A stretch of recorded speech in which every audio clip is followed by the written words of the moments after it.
Bueno, voy a presentar a Pablo brevemente. Pablo es máster en tecnologías y diseño emergente por la Architectural Association de Londres y es arquitecto por la Universidad Intercontinental de México, DF. Ha enfocado su práctica de investigación en torno al entendimiento y aplicación de la lógica del fenómeno de la emergencia en los procesos de diseño, análisis, producción y aprendizaje, concibiendo el objeto como resultado de la interacción de diversos factores y no como la suma directa de sus partes. Estudia el rol de las herramientas digitales de modelado y fabricación en el proceso de diseño en conjunción con métodos analógicos y técnicas tradicionales de construcción, buscando una integración dialéctica entre la herramienta, la forma y la materia, integrando al cuerpo como máquina y repositorio procesador del código. Y en la tarde-noche de hoy nos va a presentar su trabajo reciente enfocado en estructuras neumáticas, que bueno, tiene que ver con todo esto que comentaba antes respecto del workshop y un poco la temática también de este año del instituto, que tiene que ver con la forma, tratar de encontrar o de buscar o de investigar respecto de maneras alternativas de producir forma en el proyecto de arquitectura, y me parece que nada más pertinente que las estructuras inflables neumáticas como una posibilidad alternativa de pensar la tectónica y la materialidad. Así que muchas gracias, Pablo, por estar acá, por compartir tu trabajo, y lo dejo en tus manos. Gracias por la invitación, gracias por la presentación y bueno, es increíble esto, ¿no? De cómo nos conocemos y cómo nos vamos interconectando. No deja de sorprender, ya es algo ubicuo, pero no deja de sorprender.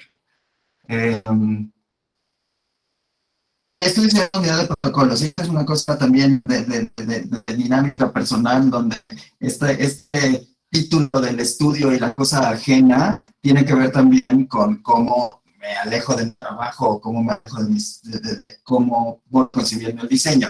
En realidad, la unidad de protocolos soy yo y un grupo muy pequeño de personas. Ahora es una persona la que somos la unidad de protocolos y yo, y que nos acercamos y que nos vamos adaptando a ciertos proyectos, a ciertas comisiones. Sí, hoy quiero platicarles sobre esto, trabajo bajo presión y qué implica el aproximarnos a estructuras neumáticas. Pero antes, a ver, quisiera dar un poco de contexto. Me gusta empezar con esta cita de Manuel de Lando. Si no lo han leído, les recomiendo mucho que lo lean, y si lo leen, pues ya saben de qué estoy hablando, que siempre es mejor empezar con lo humano. Si no, nos encontramos limitados por nuestros intereses y nuestras intenciones, y son únicas de nuestra especie. Y es bien interesante esta parte, o cómo lo plantea Manuel, el cómo nos acercamos al neomaterialismo, ¿no? Y cómo nos podemos acercar al material, y cómo es importante el pensar desde y hacia el material y la materia. Más allá del material, la materia. Y creo que esta imagen resume todo. La burbuja de jabón flotando en el aire. Una burbuja de jabón flotando en el aire tiene una forma esférica, no por voluntad, no porque quiera o porque tenga una esencia que le diga que tiene que ser esférica. Es esférica por sus cualidades y sus propiedades, las propiedades de la materia. Está compensando presión interior con presión exterior, y con una superficie mínima, una película de este material, se acomodan moléculas de X forma para formar una esfera. No puede ser un cubo, no puede ser una pirámide, no puede ser, o sea, es una esfera porque es una esfera. Y de ahí podemos derivar, o sea, este planteamiento puede alejarse o puede sonar a que aleja, pues no se cuestiona el rol del arquitecto. Yo creo que es inevitable ese cuestionamiento, y al contrario debe fomentarse, ¿no? Aunque implica, no sé si todos los presentes y las presentes sean arquitectos o no, pero creo que sí, la formación de arquitectos se enfatiza muy bien qué debe hacer y qué no debe hacer el arquitecto, y una serie de dogmas que me interesa, o tiene tiempo que llevo cuestionando, y que creo que me acerco a la disciplina de una forma potencial y muchas veces de una forma bastante crítica. Recientemente, por una de las piezas que montamos en Alemania, fuimos a viajar por Europa y fuimos de tanto punto de interés a la Catedral de Notre Dame, y me llamó la atención esta ilustración abajo donde muestran a la gente que está trabajando en la catedral, y se ve ahí, no sé, los que están limpiando la piedra, los que están revisando y demás, el carpintero haciendo, o sea, todos los demás están haciendo, y el arquitecto está dibujando a la distancia. Y esta concepción del arquitecto se me hace bien fuerte, ¿no? Y que se nos vea o que se resume nuestra intervención como algo lejano. Y no es infundado, ¿no? Pasa muchísimo que nos podemos alejar y que se perdona el alejarse de lo material y que podemos estar proyectando sin tener idea de qué material va a estar hecho algo, o cómo va a estar construido. Eso me hace un deterioro garrafal de la profesión misma. No hago el reclamo de la profesión, la Architects Revolutionary Council ya se quejaba mucho, no solo no del gremio, no de la profesión, sino del gremio en general, de cómo el colegio, específicamente el Colegio de Arquitectos de Inglaterra, estaba actuando sobre la regulación de la profesión y demás, y cómo dictaba qué es lo que debía o no hacer. Y partiendo de esto, sí te pido que mis alumnos lean este libro, donde se plantea o se hace una especulación filosófica alrededor de las patrañas o del embuste, ¿no? Que hay muchísimo en nuestra profesión. Digo, de ahí que veamos esta imagen icónica de Getty, harto de personas acusando de ser el star architect del momento y demás, y cuando un reportero le pregunta algo relacionado, le dice, a ver, enfóquense en el 99% de los arquitectos que están haciendo porquerías y que están haciendo realmente daño al entorno construido. El otro 1% que estamos especulando más, pues nada, casi se entiende ya esta edad de Gary y todo, ya está harto, y puede decir, pues ya dejemos hacer nuestra chamba, ¿no? Sí, cuestionable, sí debatible, pero sí cuestionable también desde dónde viene este deterioro de la profesión. De ahí que procuro seguir una no metodología, o sea, no alejarme de un método específico, más bien plantear una serie de reglas, entre las cuales están estos, la ignorancia como método, me interesan los procesos que están empujados o relacionados con la tecnología, me interesa una aproximación de pensamiento digital que consecuentemente llevar a procesos computacionales que prescinden de la computadora. O sea, estos planteamientos no son solo míos, hay agendas directas de investigación alrededor de esto. Digital Thinking, hay un libro buenísimo de Agim Menges, y no me acuerdo quién más lo escribió, si no fue el otro autor, pero en fin, o sea, se enfatiza la importancia de una estructura de pensamiento digital y que tenga que ver con esta concepción del todo como un sistema antes de cierta destreza meramente técnica de un programa o de una herramienta en cualquier caso, ¿no? Creo que, bueno, en el taller que están tomando y demás, creo que también fue muy enfático el que sí, la herramienta está ahí, pero hay que saber qué alimentarle y con qué criterio nos aproximamos a ella. Y un término que se ha vuelto rector también en mi práctica es el de la emergencia, emergence, que es lo emergente, aquello que emerge y que surge de accidentes, de factores y de interacciones no esperadas, donde el todo es más grande que la suma de sus partes.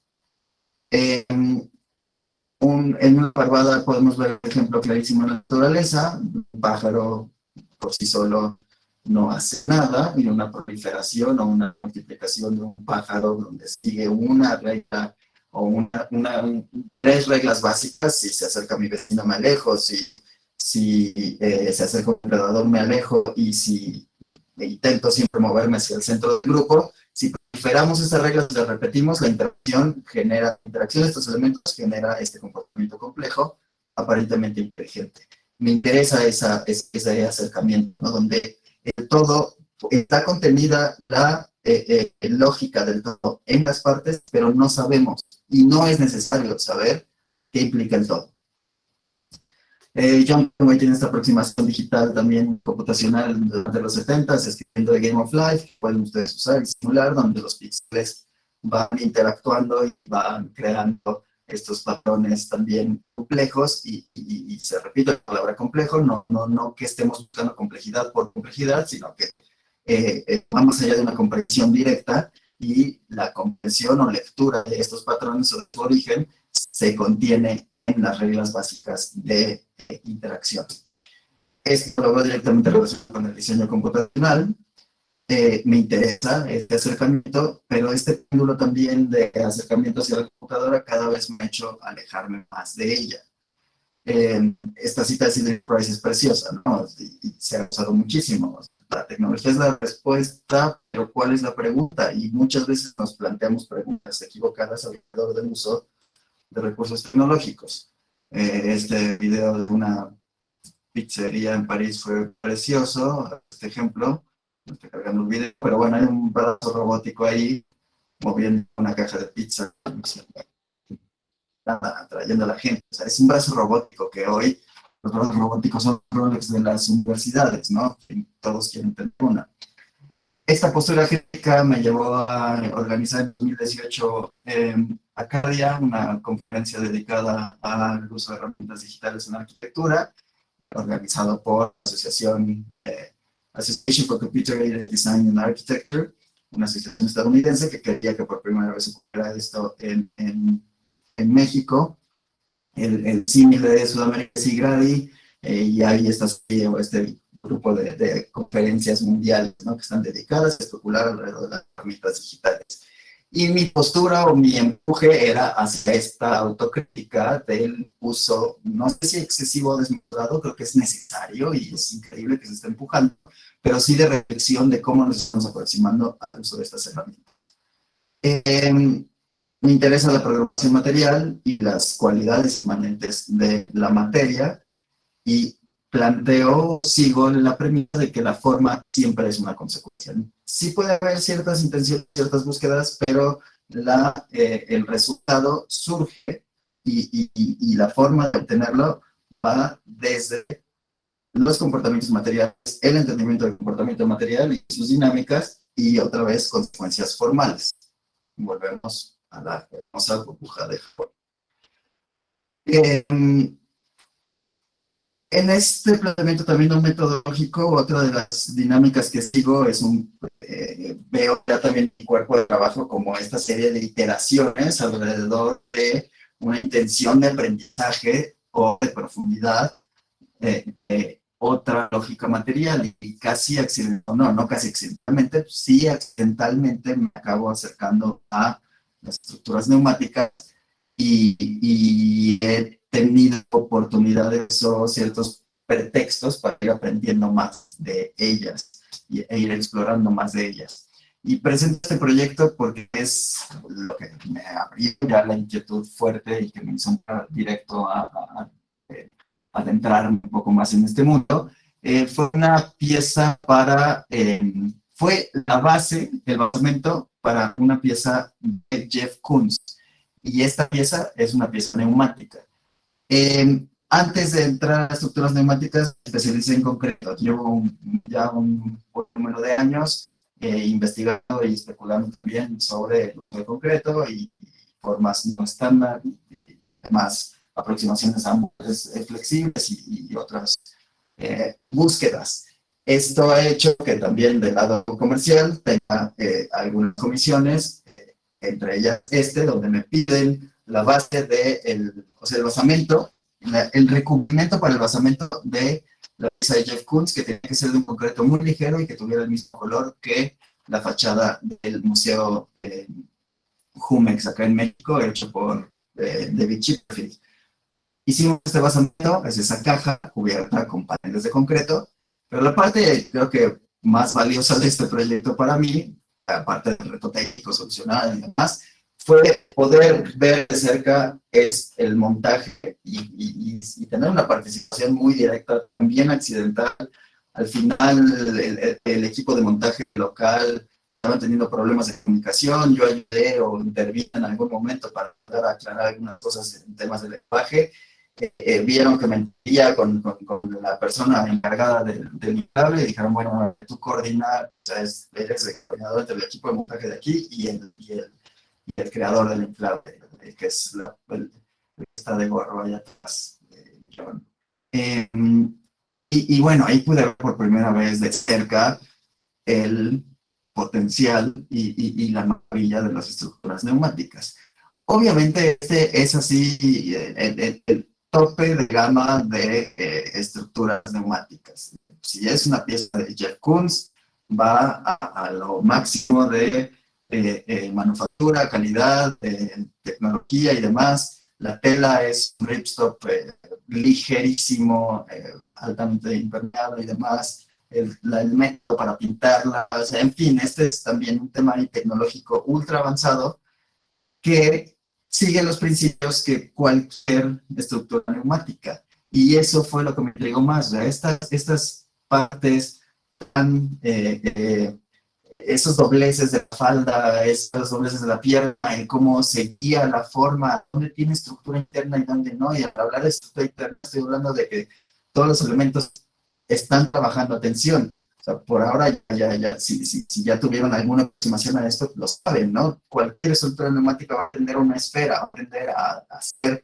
una esfera. Y lo que estamos haciendo es manipular la superficie para que resista a esta tendencia a ser esférica desde un patronaje dado y de una manipulación sobre la superficie misma o jalándola con elementos internos y alterando su geometría.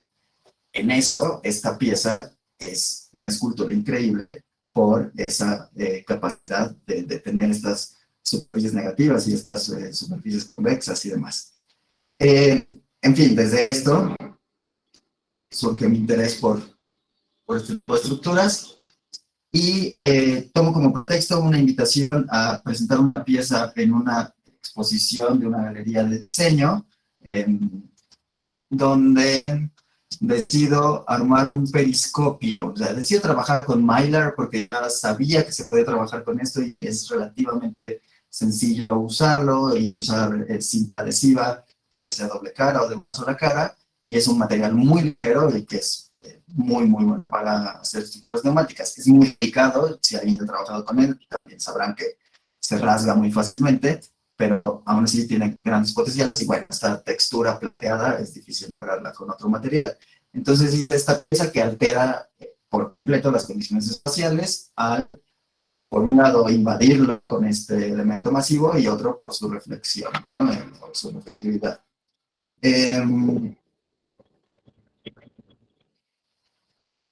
Esta primera pieza, otra vez, insisto, me hace interesarme todavía más, tiene otras vidas, lo puse en un estudio que tuve temporalmente y en el estudio actual, y a partir de esa pieza y la difusión de esa pieza me invitan para armar un pabellón para Nike, para la presentación de unos Air Max 720, que titulo Apnea, porque me interesaba también explorar esta noción de la respiración, si son piezas que están hechas con aire, que implica que se inflen y se desinflen, ¿no? Y qué relación tienen con nosotros en esta dinámica de respiración. También me interesaba explorar el cómo la geometría general o la geometría global se deforma en ciertos sentidos, o cómo podemos controlar estas deformaciones dinámicas en un estado relajado o desinflado a un estado inflado, ¿no? Entonces las estructuras que al comprimirse, al inflarse se comprimen, al desinflarse se expande. Esta foto la muestro mucho porque siempre enfatizo que las piezas que se hacen de exploraciones a diferentes escalas, no hacemos maquetas, yo no hago maquetas, y eso lo enfatizo con los alumnos, lo enfatizo en mi estudio, nunca hacemos maquetas, hacemos modelos. Y creo que esa diferencia de términos es importante repetirla, porque la maqueta es una representación y tampoco me interesa la representación. Los modelos están planteando y están funcionando, están trabajando con las mismas características que harían o que expresarían a una escala distinta. Esta pieza que fue hecha 1:10, se está comportando de forma muy similar a la que haríamos escala 1:1, pero entramos a cuestionar también esto de las escalas, ¿no? ¿Qué es escala 1:1? Esto ya es escala 1:1 porque está teniendo un comportamiento físico y porque está respondiendo a ese comportamiento físico. El trazo de la pieza fue súper directo, también hands-on, muy, diría improvisado, pero más espontáneo y muy eh, intuitivo hasta cierto punto, con ciertas intenciones, ¿no? Que hubiera esta especie de compuerta donde se levanta un poco más la pieza al comprimirse. La pieza fue colgada de una estructura y de ahí al inflarse se trae y permite su acceso, permite el acceso a su interior. Y bueno, en este timelapse podemos ver su comportamiento perfectamente claro. Y también plantea el cuestionamiento de estas escalas temporales, ¿no? La pieza está respirando a otra escala que es casi imperceptible cuando la vemos desde nuestras escalas y percepciones de modificación, pero está respirando de todas formas. Es otra forma de aproximarnos a esta relación temporal con las piezas y su comportamiento dinámico y los cambios que puede tener. La pieza anterior fue producida, fue desarrollada con Alberto Rivar y Luis Carbonell, en ese momento eran colegas míos con los que daba clases, y decidimos, o invitamos a una serie de alumnos a ayudarnos a producirla. Entonces fue un trabajo en conjunto, lo cual hizo que me quedara todavía la inquietud de aproximarme yo de forma individual a entender un poco más cómo esculpir una pieza neumática. Otro pretexto que usé fue esta pieza. Un amigo artista sonoro me invita a desarrollar, me pide tal cual esta pieza y le digo, bueno, a ver, ya he hecho unas piezas neumáticas, no sé si puedo llegar a este nivel de detalle. De hecho, sé que no, porque no tengo esa experiencia, pero también creo que si lo mandas a hacer con gráficas y elementos de publicidad y demás, te va a quedar idéntico, pero no vas a tener ninguna especie de interacción ni de diálogo con quien esté produciendo, ¿no? Y bueno, decidió sí que lo hiciéramos y nos aventuráramos a ver qué salía, y la primera pieza que le mostré fue esta, que fue mi primera aproximación sin ningún conocimiento de patronaje ni nada a esculpir algo con elementos textiles. Y obviamente está lejos de ser una pieza que era acá. Y, bueno, casi le da un infarto cuando ve la pieza. A mí me dio otro infarto y risa, sabiendo que era un proceso de aprendizaje, ¿no? De ahí sí hago un patronaje o una intención de patronaje inicial que después traduzco de forma manual. Ni siquiera, habiendo tenido el modelo del Rhino, también me puse el reto de no quiero ya brincar inmediatamente a la herramienta digital y que me solucione cosas, pero enfrentarme a y toparme con pared de qué implica que lo haga de forma absolutamente análoga. Corté las piezas de forma manual, las tracé también de forma manual, transfiriendo esta aproximación de patronaje a esto, las cosí yo en su totalidad. Y bueno, esta fue primera prueba de inflado, donde la aproximación a la geometría inicial ya era mucho más exitosa, sin ser la calca, por supuesto, de la pieza inicial, ¿no?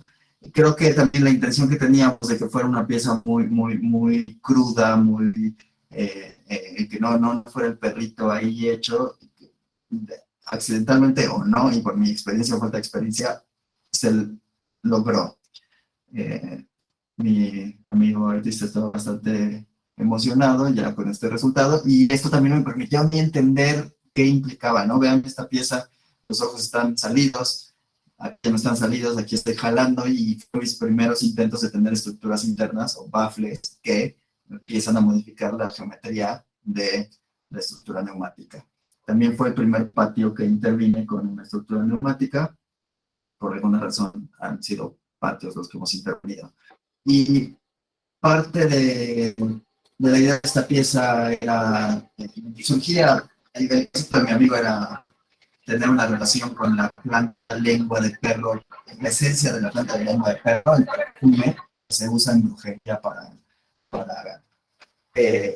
atrapar gente, enamorarlos, y entonces le pusimos esencia de lengua de perro al soplador con una máquina de humo, hacíamos que saliera por las salidas que teníamos que poner la pieza, pues ya, las narices de los perros.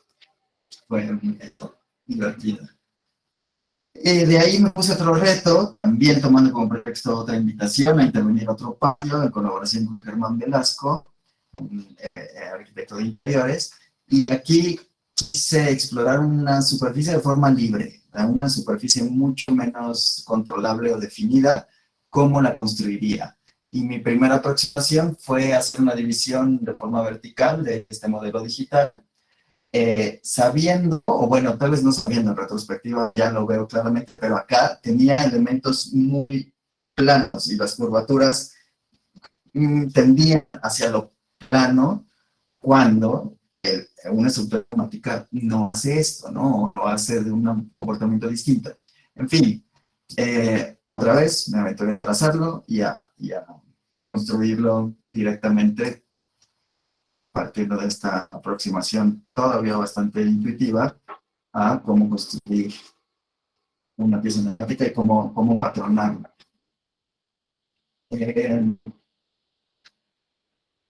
También, por primera vez empecé a jugar con la luz y qué implicaciones tenía meter en la frecuencia de luz completamente distinta y un color distinto, y cómo esta pieza, aparte de su presencia, altera todo el espacio con esta reflexión de luz.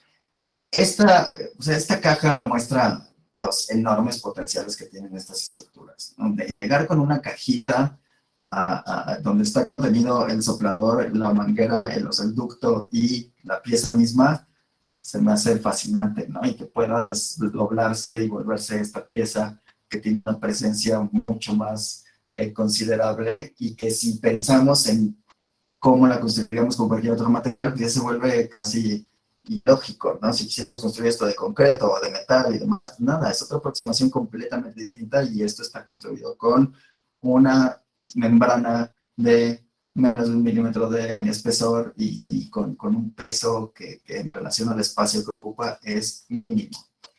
En fin, alteración del espacio, intervención de este segundo patio. La pieza me gustó muchísimo, fue para un festival de intervenciones de patios en la ciudad de Puebla, acá en México. Después de esta pieza, me invita Pedro Reyes, un escultor, a hacer, me pide que construya una explosión atómica inflable. Esto porque le pide el Bulletin for Atomic Scientists que empuje una campaña de concientización alrededor de la importancia del desarme nuclear en el mundo. Esto implicó un primer salto de escala, un salto importante de escala de las piezas que había hecho y que habíamos hecho en el estudio. En este momento fue también otro brinco al vacío, no solo mío, sino de Lucía, Emilia y Ernesto, que eran mi equipo en ese momento, de hacer una pieza de 9 metros de alto con un modelito de prueba de 2,70 metros y de 6,50 metros más o menos de diámetro, con todos los retos que eso implicaba, ¿no? Pero también esto dio para que pudiéramos ya tener máquinas de coser más profesionales y tener algo de equipo y de respaldo de infraestructura que correspondiera a este brinco de escala. Esta fue la pieza de prueba, atrás unas maquetas, aquí sí son maquetas, las que hizo Pedro en su estudio. Bueno, ya nos aventamos a construir la pieza, que se iba a presentar, no sé si en la Plaza de las Tres Culturas acá en la Ciudad de México, es una plaza emblemática, y que está en un conjunto que se llama Tlatelolco, una zona importante prehispánica que se llama Tlatelolco, y que ahí se firmó el Tratado de Tlatelolco, que fue un tratado de desarme nuclear, que donde participaron, o siguen participando en un principio países latinoamericanos y ahora muchos otros países del mundo, y que hoy se vuelve mucho más relevante, ¿no?, su vigencia. Entonces, un día antes hicimos esta prueba de inflado, no cabía en el estudio y demás, y nos aventamos a montarla directo en la plaza. Esta pieza, por su escala y por sus dimensiones y por los retos técnicos que tuvo, también nos hizo tener un gran brinco de conocimiento y de aprendizaje de qué hacer y qué no hacer y qué implica una pieza de 9 metros con ese volumen, qué implica el viento, qué implica su ligereza, es también una de sus, es su mayor cualidad, pero también uno de sus mayores defectos en cuanto a resistencia de viento y demás. Entonces, bueno, hay muchas consideraciones que hacer, contrapesos y demás. Ahí está con sopladores, a todo lo que da. Y esta pieza se presentó hace un mes en Times Square, también para seguir esta campaña de promoción de Pedro Reyes y de Bulletin for Atomic Scientists. En paralelo, cuando estábamos a full con la producción de esta pieza, Jesse Reiser y Nana Kumamoto, de Reiser Kumamoto, son invitados por Daniel López Pérez.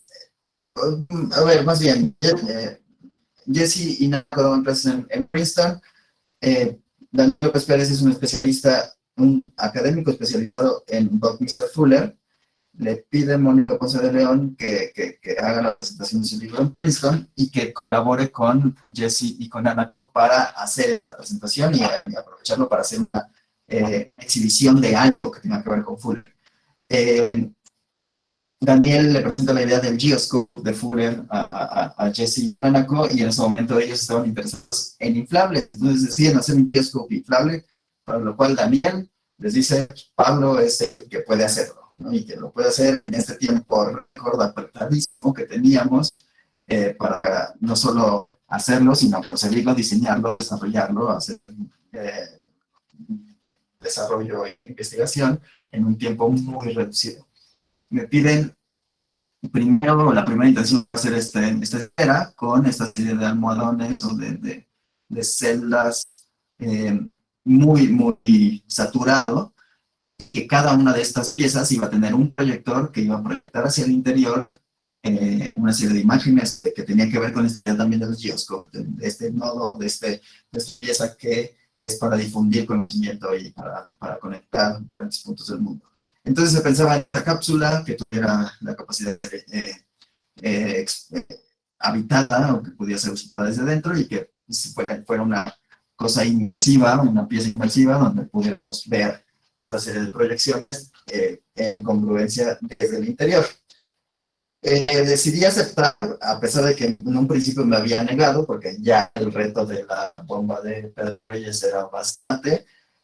Decidimos los cuatro sí adaptarnos y hacer también esta pieza en paralelo con ciertas condiciones. Y yo planteé ciertos principios geométricos. Teníamos que reducir enormemente el número de células, de celdas, y seguir esta aproximación inicialmente planar a una esfera. Entonces la chamba ahí fue más de programación y de desarrollo de diseño para llegar a ese lado de esta esfera, y de ahí a poder sacar patrones y demás y llegar a esta especie de iglú. Trabajando a distancia con el equipo de Princeton que estaba haciendo la estructura de la base, pues se decidió hacer una estructura metálica para la base donde se apoyaría este inflable, y este inflable está colgado, o más bien los proyectores estarían colgados de un candelabro que le llamamos ahora, para que la pieza misma tuviera que soportar todo el peso de los proyectores.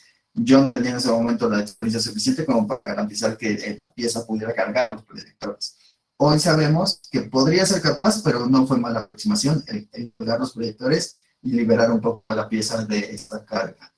Esta fue las primeras pruebas de proyección, el ver cómo se comportaban o cómo había diferencias lumínicas en cada una de las células, las ventanillas para que entrara la luz del proyector, cada uno de los proyectores asomándose desde fuera, y bueno, ir armando esta pieza y ensamblando todo para que al final quedara esta experiencia inmersiva donde se mostraba el archivo de Fuller, ¿no? Imágenes del archivo de Fuller.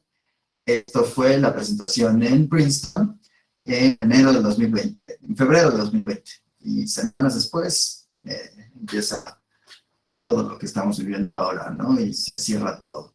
Entonces estuvo muy poco tiempo en exhibición y estuvo mucho tiempo desinflado y nada más puesta ahí en la zona de exhibición de Princeton. Pero tiempo después logran o llaman a Jesse y a Daniel para que se montara en la Bienal de Venecia de 2021. Para esto, por temas obvios relacionados con la pandemia, podíamos llevar una pieza donde la gente se metiera y se encerrara con más gente en un espacio reducido. Entonces decidimos abrirla en dos y separar estas piezas. Y esta foto me encanta porque otra vez este potencial y esta cualidad de llegar con dos maletitas, con una pieza que tiene una capacidad otra vez, de alterar el espacio y crear, no solo alterar, sino crear condiciones espaciales completamente distintas, ¿no? Ahí llegan las maletitas, ya estaba el resto de las piezas allá, la base metálica y demás. También en un periodo corto logramos montar esta pieza.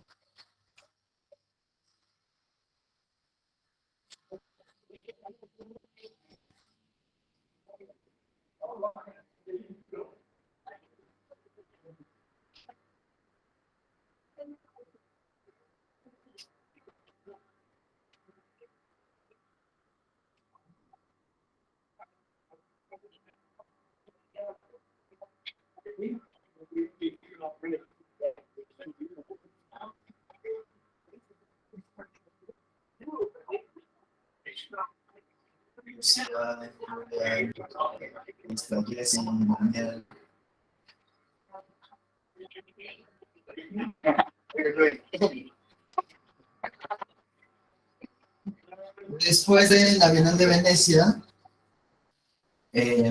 hay un empresario alemán que tiene una fábrica de persianas y de cortinas en el sur de Alemania, en Bavaria, que todos los años viaja a la Bienal, o bueno, cada 2 años viaja a la Bienal y escoge algunos proyectos para llevarlos a su fábrica y mostrarlos ahí.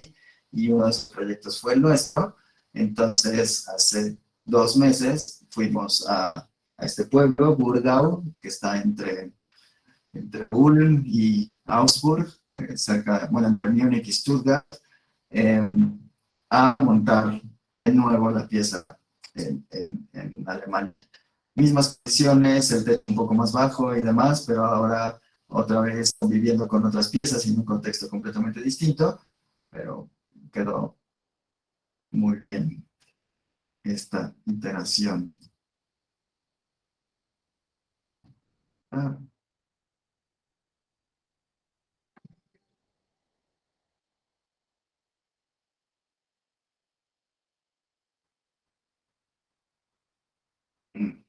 algo está pasando con el video. Bueno, ahí también el resto del equipo, todo el equipo, Jessy, Nanako, Daniel, otra vez, Julian, Lucía, Lucas y yo. Contentos después de haber vuelto a poner esta pieza en otro lugar.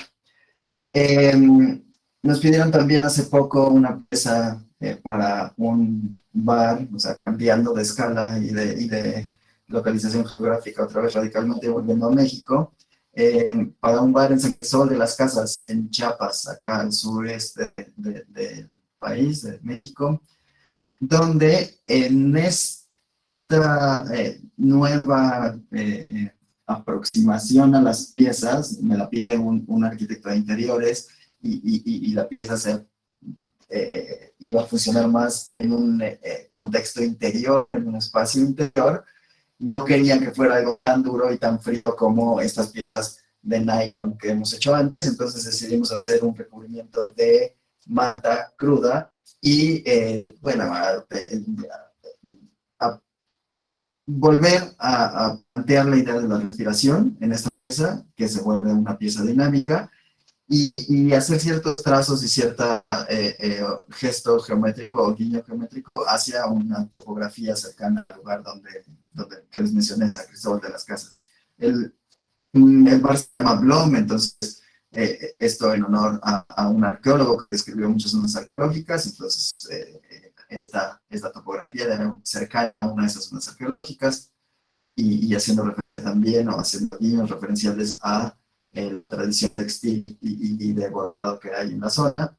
Hicimos este trazo de el posible recorrido que había hecho Franz Blum para encontrar esta zona y bueno,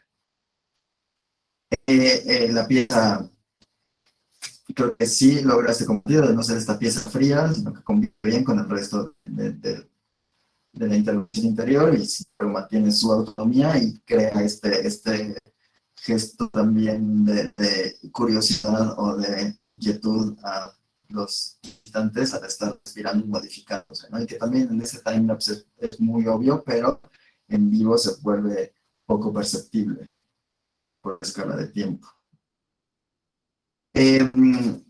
Hace como 4 meses ocurrió la Semana de Arte acá en México, para lo cual me invitan a una exposición que era una intervención en un espacio, en, en un edificio que iba a ser reconstruido porque tuvo daños durante el sismo, y entonces estaba en obra negra y decidieron hacer ahí una exposición para la cual presenté este toroide de 3,5 metros de diámetro, suspendido e iluminado. Y otra vez acercándome a esta exploración de iluminación que implica hasta de día, ¿no? Cómo puede modificarse la pieza solo con un gesto lumínico. Bueno, poder colgar esto, que si lo pensamos en otro material, requeriría otras operaciones y otras implicaciones. Y al mismo tiempo, en la Semana del Arte, me invitan o me seleccionan para hacer la pieza del patio central durante el Salón ACME, que es la feria de arte, una de las 3 ferias de arte más importantes acá en México. Otro patio más a intervenir. En este caso, el patio espacio a intervenir mide 8 por 8 metros. Y mi intención inicial era alterar la entrada de luz, alterar el espacio con una pieza monumental que fuera, que correspondiera a esta escala de patio y que me diera también un pretexto para explorar cierto comportamiento dinámico en los inflables. El primero era este de crecimiento diferencial, que también, que después por tiempo y por circunstancias de incertidumbre de si se iba a hacer un evento, decidí simplificarlo a algo que fuera una suma de elementos idénticos y que por su comportamiento geométrico cubriera y abriera el patio cuando se infla y se desinfla. Entonces construimos estos 42 conos de 7 metros de largo que están suspendidos en la parte superior del patio, algunas pruebas de color y de qué intenciones vamos a tener. Decidimos irnos por el rojo completo, primera prueba de inflado, y sí, dimensional. Hasta ahora, entre la bomba atómica, la explosión atómica que fue de 9 metros de alto, pero no tan masiva, y este fue 7 metros de alto por 8 por 8 metros del lado, se ha vuelto creo que la pieza más grande que hemos hecho.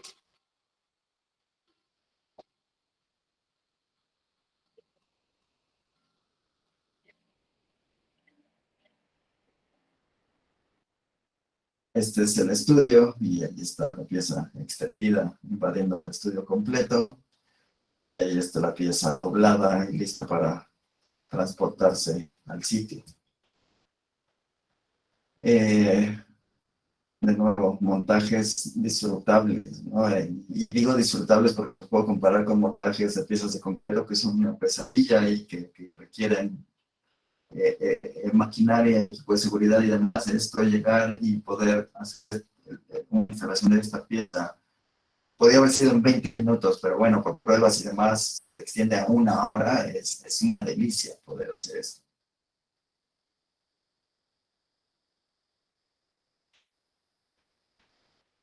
Los videos y las fotos no muestran, no hacen justicia a la escala de la pieza. En verdad, o sea, es una pieza masiva y que impone al entrar. Se acomoda perfecto al patio, se acomoda como quiere también cada vez que se infla y se desinfla, y está cerrada y está abierta y altera por completo las condiciones. De día refleja un color rojo intenso en el resto del patio, de noche por la iluminación también, aquí está el carácter de lámpara y demás. Ahí está parcialmente desinflado. En fin, esta pieza me gusta mucho. Y, a ver, denme un segundo, porque algo se movió acá.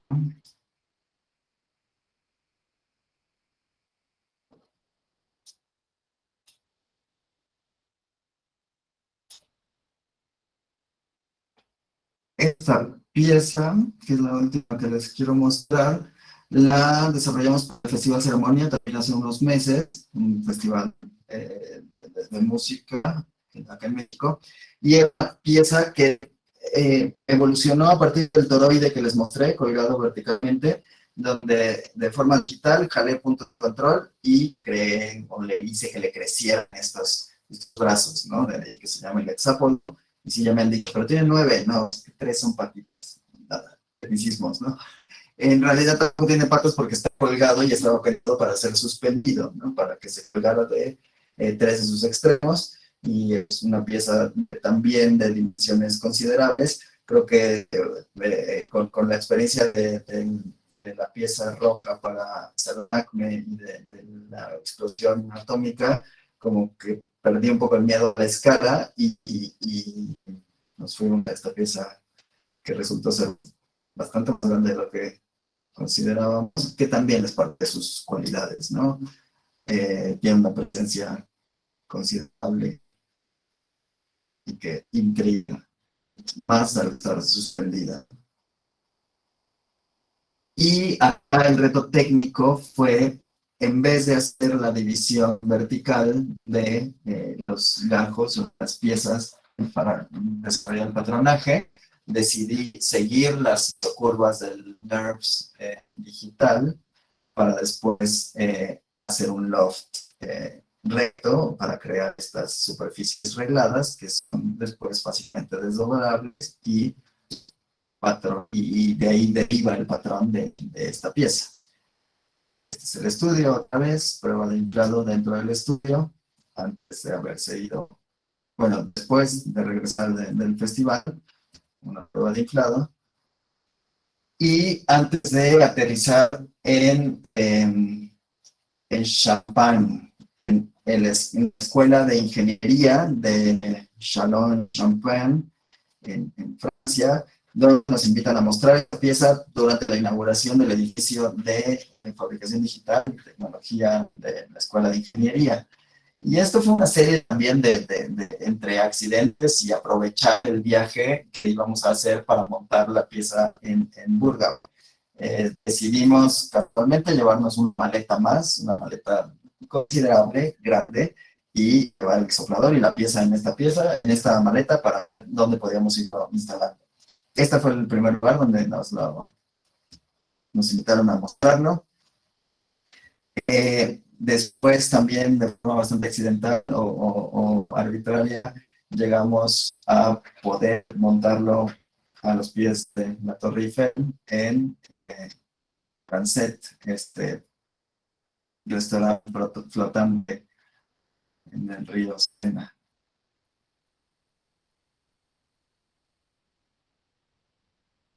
Y cerró la pieza con una sesión de relajación en una alberca interior y en un jardín poquito al sur de Frankfurt.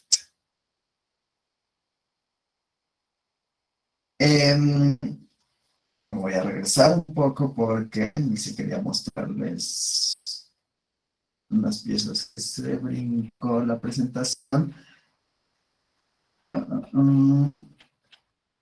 Ahora les mostré piezas neumáticas y piezas que son infladas, ¿no? Y que tienen, listo, que son infladas por aire, ¿no? Y que la presión interna se logra con aire, pero de que una pieza neumática no necesariamente implica que sea inflada únicamente con aire, o este comportamiento de piezas neumáticas también corresponde o tiene relación con otras piezas que tengan una presión interior y que estén resistiendo a una presión interior. Entonces, en esta liga entre mis dos aproximaciones y mis dos actitudes, una en concreto y otra las estructuras temáticas, empecé a desarrollar estas piezas y este método para hacer piezas con cimbra textil, piezas en concreto con cimbra textil. Ya llevo un tiempo desarrollando o experimentando con mezclas de GFRC, de concreto reforzado con fibra de vidrio. Entonces el diseño de la mezcla ya estaba resuelto. Era un tema de solucionar o de llegar a un patrón geométrico que solucionara y que tuviera contenido cierto conocimiento y cierta inteligencia estructural a la hora de concreto fraguar.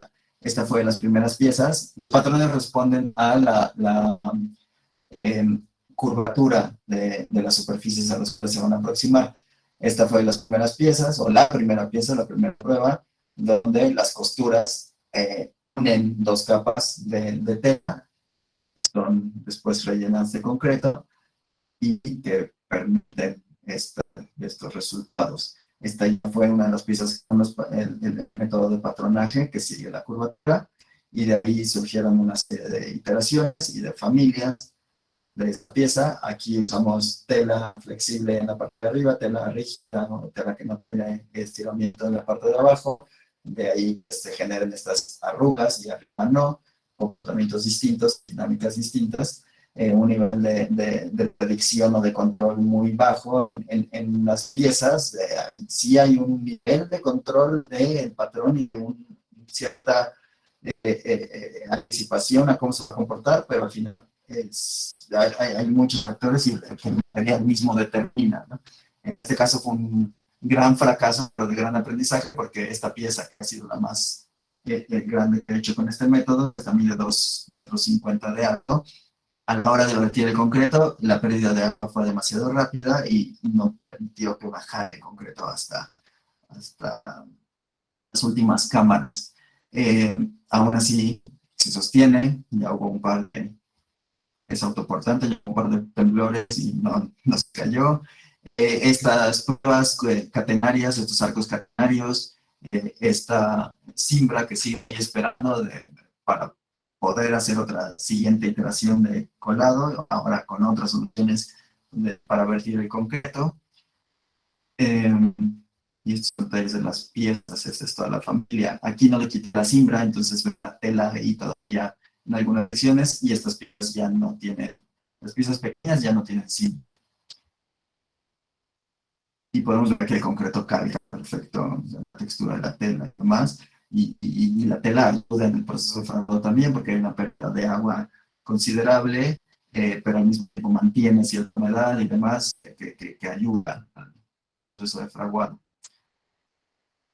Este es trabajo en proceso que ha estado pausado ahora también por el enfoque a las estructuras neumáticas, pero que también ha tenido algunas iteraciones recientes donde hemos dejado mucho más libre la pieza y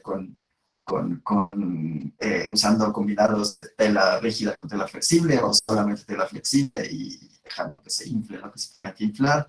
Claro que vuelvo a repetir, ¿no? Estas piezas acaban pesando, no sé, algunas que pesan 80 kilos, que se vuelve un tema mucho más complejo, ¿no? El manipular piezas de concreto y hacer experimentos con piezas de concreto requiere mucho más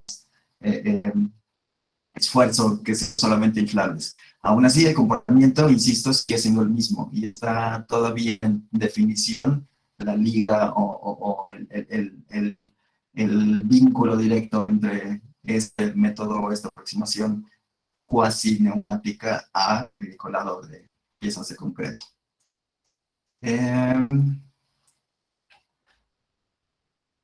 Y listo, creo que son todos los proyectos que quiero mostrarles hoy. ¿Cómo van?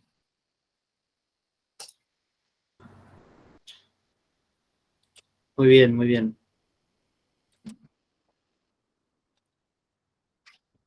Pues, ¿qué dice? Podemos, si tienen preguntas, cosas. Sí, dudas. seguro, seguro. Bueno, si querés puedo empezar yo, a ver si el resto se anima. Eh, Primero que nada, qué bueno que es ver todo el trabajo ese, sí, junto. Había momentos muy divertidos también en las cosas que mostrabas y era un poco lo que hablábamos antes de empezar, que este tipo de estructuras como que le ponen un humor a la arquitectura que en otros contextos está como bastante vaciado, ¿no? Y eso es algo que me parece que es muy lindo de este tipo de trabajos, porque son muy serios, son muy complejos y requieren una técnica y una especialización muy grande, eh, y a la vez son divertidos, ¿no? Son como muy próximos a la experiencia y a querer ir y tocarlos y ponerte abajo, ¿no? Como ese tipo de cosas. Eh, Hablábamos con Antonio Torres hace un tiempo, que es arquitecto que enseña en Chicago, y hace instalaciones, hace también estructuras neumáticas, pero sobre todo hace instalaciones temporales que trabaja con cuestiones orgánicas, con hongos, con vegetación y cosas que cambian en el tiempo. Y algo que y también con un sentido del humor muy grande, las cosas que hace. Y en una de las presentaciones nos decía que en una de las instalaciones que hizo, que lo hizo en medio de Nueva York, la gente iba, no solo se acercaba, sacaba fotos, sino que tocaba los inflables y hasta algunos los lamían o se tiraban encima, ¿no? Y hacían como, eran como actitudes que al mismo lo sorprendían mucho, ¿no? Entonces, no sé, por ahí la primera pregunta que se me ocurre hacerte es, eh, y que se veía también muy bien en el último que mostrabas, que lo ponían en la Torre Eiffel, lo ponían en el agua, lo ponían en un techo, en un patio, y era muy lindo ver cómo reaccionaba a los distintos contextos. No sé si has tenido como alguna experiencia de algún tipo de reacción por parte del público, de la gente que visita las obras que no te esperabas y que ha transformado de alguna manera la, la expectativa o el modo en el cual tenías pensado que esas instalaciones funcionen. Te diría que si no hemos tenido tanto, ha sido también por evitarlo de nuestra parte. Está padrísimo que lo menciones y es muy buena pregunta, porque sí, los limpiables sacan este lado lúdico inmediatamente, ¿no? Hay una conexión y hay una tentación ahí directa de tocarlos y de interactuar con ellos, y que de hecho fue un tema cuando se planteó que fuera un inflable el de la explosión nuclear, porque qué tema más serio y más fuerte que el del armamento nuclear, ¿no? Y que se Sí. pudiera diluir por esta cosa de humor y que los niños vieran una explosión nuclear como este juguete inflable, era un tema, ¿no? Y que al final se dejó abierto y que, bueno, ya se confía y también creo que hace que la gente lo adopte un poco más. En nuestro caso, creo que la gran mayoría de las piezas hemos procurado alejarlas un poco de la posibilidad de que ocurra esto, por miedo a que se sale de control muy fácilmente. A ver, déjenme mostrarles que por alguna razón no lo, voy a volver a poner la presentación, porque hay un proyecto que me brinqué, que precisamente fue diseñado para esto, eh, para fomentar la interacción, y no solo para fomentar la interacción, sino o sea, nació de eso, ¿no? Nació de ser un festejo del Día del Niño. Déjenme ver si lo tengo aquí.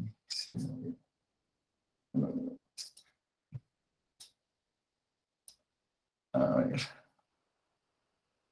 acá está.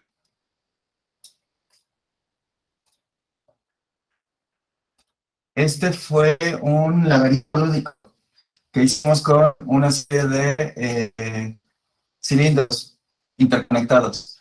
Y donde dejábamos este gesto también para que los niños descubrieran por dónde se entraba y por dónde tenían que empujar para que descubrieran qué iba ocurriendo. Y fue un exitazo, no solo con los niños, sino con los adultos, que como te decía hace rato, hasta se pasaban un poco de intensos con la interacción en la pieza. Sí, definitivamente es algo que se tiene que considerar a priori, porque la resistencia de las piezas y el sometimiento a fuerzas a las que no estaban previstas, sí podría ser que fácilmente se rasguen lo demás, ¿no? Claro que tiene este potencial increíble y claro que puede y debe ocurrir. Nosotros lo hemos forzado un poco, insisto, a la distancia, casi por protección de las piezas mismas, sabiendo que ocurriría, ¿no? Cuando estábamos montando la pieza roja en Salón Acme, la gente que estaba ahí, la poca gente que estaba ahí, sí se acercaba y empezaba a empujarlos y se metieron entre los conos y bueno, nosotros mismos nos metimos entre los conos. Esos videos tengo que mostrarlos después y fue muy divertido, sí, no, le da otra capa y otra dimensión a las piezas y otra vida. Pablo, yo te quería hacer algunos comentarios. Primero que me pareció muy interesante la presentación, yo desconocía tu trabajo, me pareció que se puso en evidencia lo que sucede con otros materiales también, que vos estás iniciando, o al menos para mí es así, porque es mi primera aproximación a esto. Entonces se pone en evidencia como el proceso de aprendizaje de una técnica, que muchas veces la tenemos como adquirida en otros materiales, entonces no la repensamos. Y me parece que lo que está muy bueno de tu proceso es cómo en cada uno de estos modelos va sacando un aprendizaje, ¿no? Y en relación a eso, se me ocurría que, como también en relación con la pregunta correcta, pensaba que de lo que dijiste al principio de las partes que son más importantes que el todo, como por ejemplo en la pieza de los conos empieza a ponerse en juego eso, ¿no? Que cambia, se modifica el todo a partir de esa pieza mínima. Y también pensaba que en un, perdón, pero se me vinieron muchas cosas a la cabeza. Pensaba que esa pieza mínima también puede ser el patronaje. O sea, que el vínculo entre cada uno de esos patrones conforman el todo. Y entonces me quedaba la pregunta de, ¿ese todo se deforma solo con presiones interiores o se puede sacar un aprendizaje también del montaje? O sea, ¿se puede como sistematizar cómo son esas deformaciones desde afuera? O sea, si el método para tensarlo genera que se modifique la misma pieza y empieza a formar parte del todo. Ok, No sé, un poco mi línea de pensamiento. Uf, no, está buenísimo. Así pusiste puntos o tocaste puntos clave y se me hace... A ver, volviendo al tema de la emergencia, y sí, no solo desde el lado académico, sino permea también a mi lado profesional, a mi aproximación a nivel personal, ¿no? En general, la vida, ¿no? No hay nada predicho y es una serie de accidentes y una serie de interacciones y demás. Y uno de esos accidentes increíbles es que hace una hora que estaba preparando la presentación, me abrí la introducción y la parte teórica y la parte metodológica pensando que estaba mucho más enfocado, que nos debíamos dar el clavado directo a mostrar solamente los claves. Ahora que lo mostré, los temas que para mí ahora los traigo muy, muy frescos y muy relevantes y cuestionándolos muchísimo, desde este lado también de, sí, como lo decías, de adquisición de conocimiento, de adquisición de nuevas habilidades, de aproximación a cómo entender estos materiales, cómo entender su componente y cómo lo modificamos y desde dónde o hasta dónde llega nuestra capacidad de control, ¿no? Alrededor de lo que estamos haciendo en eso. Ahora que mencionas lo de montaje, en la pieza roja fue clarísimo que y no es nuevo, ¿no? No que sí fue un accidente, pero tampoco es que no hayamos pensado antes, ¿no? Yo tengo muy claro que la distancia entre el ideal digital y lo construido es enorme muchas veces, ¿no? Y que el obsesionarnos por el ideal digital sea cumplido, a veces o muchas veces también implica sacrificar este aprendizaje y esta información que tiene el materializar estas piezas, ¿no? El ideal digital se vuelve un ideal de referencia, pero hasta que se materializa y se actualiza ese ideal digital es que estamos tratando con algo que tiene mucho más valor. Y en esa pieza en específico, en la roja del bueno, tenemos pieza roja, pero la roja de los conos, cuando lo montamos, mi sphere packing que usé, o sea, el empacado de esferas que usé para proyectar los conos, tenía una falla y no correspondía a las esquinas. Y no levantaron los conos de la esquina para ocupar la esquina como yo prevía, o estaba previendo que iba a ocurrir. Y esto provocó que cada inflado se acomodara de forma distinta a las piezas. Tampoco tenía previsto que las piezas tienen cierta torsión y que al desdoblarse y estar desinfladas y al inflarse, la serie de tensiones entre ellas y las fricciones entre las superficies hacían que se torcieran y se acomodara de forma distinta. Entonces, claro que en el momento del montaje hubo una capa más de aprendizaje y una capa más de libertad y de pérdida de control de la pieza, que sigue teniendo muchísimo valor, ¿no? Y que creo que también debe de incorporarse al proceso y a la concepción de diseño. Y lo fuerte es que en muchos entornos de aprendizaje o de enseñanza de arquitectura de diseño, se nos dice lo absolutamente contrario, ¿no? Tenemos que controlar todo eso y tenemos que preverlo y tenemos que suprimir estos errores o estas fallas. Las fallas son las que tienen potenciales, las fallas son las que tienen riqueza y son las que sí fomentan y detonan mucho más conocimiento. Sí, Estuvo buenísimo tu serie de comentarios, sí. Gracias. También quería decir una cosa más que primero me vino a la mente la palabra como experimentación, pero después pensé que es una verificación lo que están haciendo ustedes, ¿no? Como del proceso vas verificando cuáles son esas técnicas posibles en estas estructuras. Así que muy bueno, gracias. Verificación. Bueno, el término. Ajá. También por ahí demostrador se usa mucho recientemente, ¿no? Creo que quiere otra capa, otro tono. Verificación. Sí, está bueno. Sí. Reflexionar alrededor de eso. Gracias.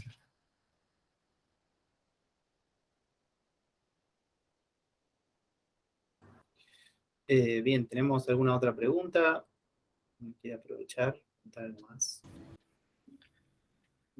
Hola, ¿qué tal? Hola, Pablo.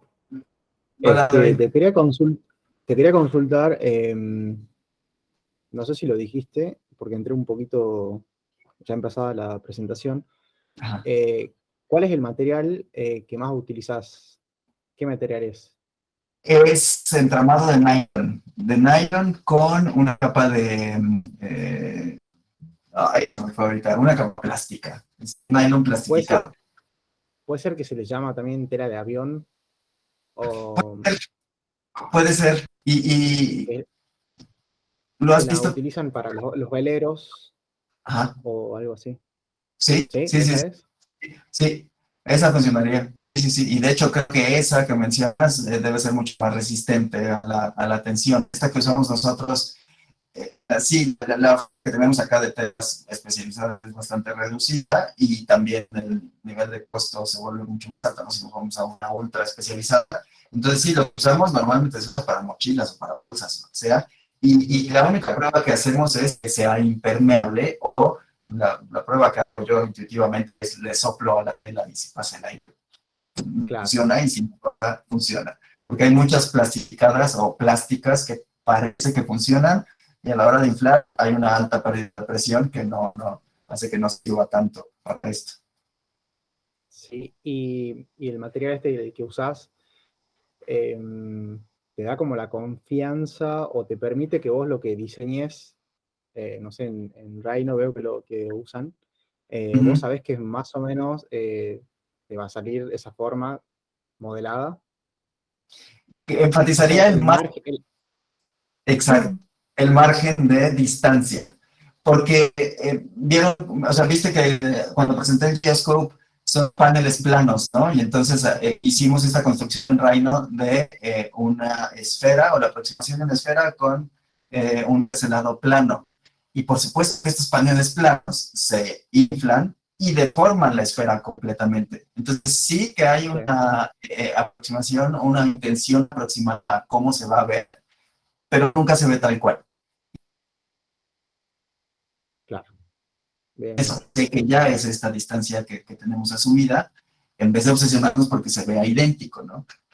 O sea, sí habrá proyectos donde sea necesario que se vea idéntico, pero sí, no, sé la distancia que hay entre lo físico y lo digital. Sí te diría que en el caso del hexápodo fue también muy buena, o sea, la intención inicial de hacer una construcción distinta de una superficie no estándar, fue muy buen ejercicio para darme cuenta de qué tan cercano fue al digital o al ideal digital y dónde se alejó y qué tanto podría pulir o suavizar quizá esas piezas.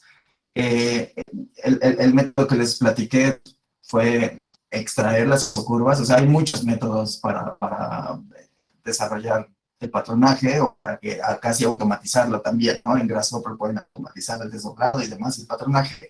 Acá también he hecho mucho énfasis en brincar rápido, ni siquiera a prototipar, sino a probar ya físicamente las piezas uno a uno, en vez de quedarnos demasiado tiempo programando, porque ya tengo experiencias de pesadilla que te tardas años, o no te tardas años, ¿no? Pero te tardas semanas en desarrollar una definición para que desdoble algo.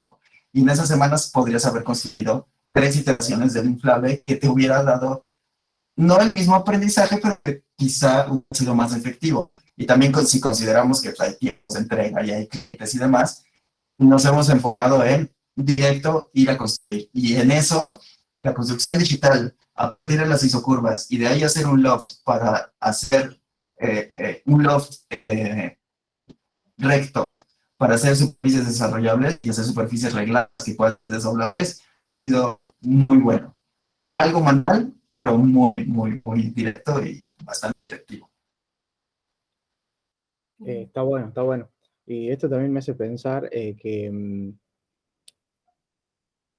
por ahí es como muy distinto a la metodología de proyectar y después construir en la arquitectura tradicional, en lo que, como decían, por ahí se tiene como mucho más control sobre los procesos. Ajá. Y todo esto que es como estructuras neumáticas o que están relacionadas con el aire, por ahí escapa, ¿no? Es como uno tiene que lidiar con el imprevisto y es como mucho más práctico. Tenés que hacerlo directamente, puede ser, ¿no? Y vas probando sobre la marcha. Te Y ahí diría te que, vas acercando a lo que ajá, por ahí uno pretende, ¿no? o sea, creo que aquí también sí es importante aclarar que yo creo que he tenido mucha suerte en la escala y fin de las piezas que me ha tocado desarrollar o que he podido desarrollar. Si mañana me dicen, tienes que hacer no sé, un mini auditorio o un tomo que se va a dar y que tiene muchas otras implicaciones de seguridad y técnicas y demás, ya no me lo tomaría o sea, daría mucho más énfasis en sí controlar más, ¿no? O sea, ya no puedes estar tan suelto a que se te salga de control algo, ¿no? Insisto en la libertad de estos proyectos y en este caso sí, han dado esta libertad. Pero seguro conocen a Dynamore, el estudio francés de estructuras neumáticas, son buenísimos, revísenlos también, y ahora en el viaje conocí a Félix, uno de los socios, y bueno, estamos ahí intercambiando información, y ellos aventaron un domo increíble, inmenso, que por supuesto que llevaron al cálculo máximo todo, ¿no? El contrapeso, platicaba que el contrapeso ni siquiera quisieron arriesgarse y se fueron al doble de peso, y acabaron siendo, ¿cuántos nos dijeron? 50 toneladas o algo de contrapeso. Es una locura, ¿no? O sea, yo para la explosión nuclear puse 2 toneladas de contrapeso y no lo calculé con programas digitales ni nada. Fue intuición y demás, y experiencia previa y esto. Claro que fue suficiente y hasta un poco excedido. Pero, insisto, en algo ya de mayor riesgo, sí requeriría controlar mucho más, ¿no? O ponernos menos abiertos a la exigencia. Sí, quizás tiene que ver con que esto del de que hay que inflarlos y que lo que decía David es una cuestión práctica no en el sentido del resultado práctico, sino que hay que construirlo con la práctica. Me parece que tiene que ver con que el proyecto no acaba en el modelado, o en el dibujo, o incluso en la simulación, sino que el proyecto sigue en la instalación. De hecho, una característica de tu presentación fue que mostrabas los dibujos, pero también te mostrabas a vos cosiendo, instalando, inflando el objeto, porque eso es parte del proyecto también, ¿no? Y eso es algo lindo que tienen estos sistemas que, digamos, no es que hay un dibujo, un render y después se saca fotos a la obra, sino que el proceso de construcción es parte, ¿no? También como un poco una verificación, un poco un testeo, pero también es como, es parte indiferenciable de lo que es el planeamiento del proyecto, el dibujo, la diagramación, etc. Claro, claro, claro. Sí, sí, es mucho menos fragmentado el proceso. Y ahora que decías cuál primero y esto, tal vez el proyecto empieza a la hora de montarlo, ¿no? A la hora de inflarlo, a la hora de patronarlo. Ajá. No, está buenísimo, está buenísimo. Yo quería consultar, no sé si hay tiempo. Dos Sí, cositas quería consultar. Sí, por favor. Una es si lo habían sometido alguna de las piezas a la deformación por peso. O sea, me quedó muy grabado esto de las deformaciones interiores y cómo manipularlas a través de la técnica de, bueno, dónde está la unión o cómo es esa unión o cómo generar depresiones. Pero digo, ¿es posible que también se modifique por peso? Sí, Me imagino, no sé, si se le cuelga como de algunos sectores peso y entonces empieza a cambiar esta... claro, No sé, claro. estoy pensando en... Sí, claro que podría ocurrir y también llegar a o sea, veo, estoy pensando y se me ocurren muchísimas opciones donde ni siquiera sea el contrapeso o ese peso muerto que se queda en el piso, ¿no? Que llegue a este balance entre presión y la fuerza de la membrana para deformarlo, pero para que no lo limite por completo, ¿no? Y se un Tal cual. elemento de... Inclusive me imagino como a ver, como el equilibrio entre lo que genera el aire y el peso, ¿no? de esa pieza. Entonces como que está siempre ahí a punto de romperse el equilibrio. No sé, me dan ganas de probar esas cosas. Sí, Me imaginaba. sí, sí, sí. Y no, después quería saber, en un momento hablaste de la dificultad del patronaje horizontal. ¿Por qué es más difícil ese patronaje que el vertical? El vertical, el caso del vertical, a ver, empezamos con el toroide. Está el toroide de forma horizontal y lo único que hice fue generar planos verticales y las secciones, intersectar el toroide con los verticales. Y eso genera círculo y círculo y después un loft entre esos dos círculos genera una sección de cilindro, que es una aproximación al toroide, no es la mejor forma de ser un toroide continuo, es un medio low poly, digamos, ¿no? Si después hice la primera pieza del patio, ¿no? La que iluminé en morado, y en esa fue también donde hice divisiones verticales. Generé la superficie de forma libre, planos verticales en array radial, intersección entre esta forma libre y los planos verticales, y de ahí otra vez loft entre cada una de estas costillas, ¿no? Loft recto para que sea una superficie reglada. Eso creo que está bastante directo y bastante sencillo. Si pasamos los planos a horizontal y tenemos una pieza relativamente de forma libre, y aquí creo que aplica muy fácil porque es un toroide y tiene un centro y demás, pero si lo hacemos de forma horizontal y vamos a hacer el contour o los slices de forma horizontal, creo que la deformación de esta pieza sería menos predecible. Y por eso recurrí a las isocurvas. O sea, las isocurvas suavizó muchísimo el desarrollo de la pieza. Y específicamente en Rhino, en este comando de extract isocurve o duplicate isocurve, no me acuerdo cómo se llama, y escogen en dirección U o en dirección B, y así pueden ir sacando las isocurvas, que aparte hay todo un tema ahí de especulación y de discusión otra vez en la relación no solo de construcción física, no solo de construcción del modelo digital con la construcción física, sino de la construcción misma del modelo digital desde lo técnico del programa. Que estemos usando NURBS implica que hay isocurvas, implica que la construcción matemática tiene una traducción directa a cómo lo vamos a construir físicamente. Y eso se me hace delicioso, o sea, se me hace increíble.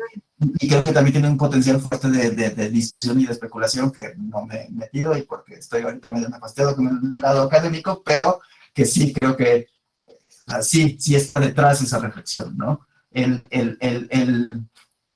Lo que no vemos de la construcción matemática detrás de un NURBS y que está definido o expresado en estas isocurvas, tiene implicaciones o potenciales de implicación de construcción y de optimización de construcción física. Ya, eso es súper potente.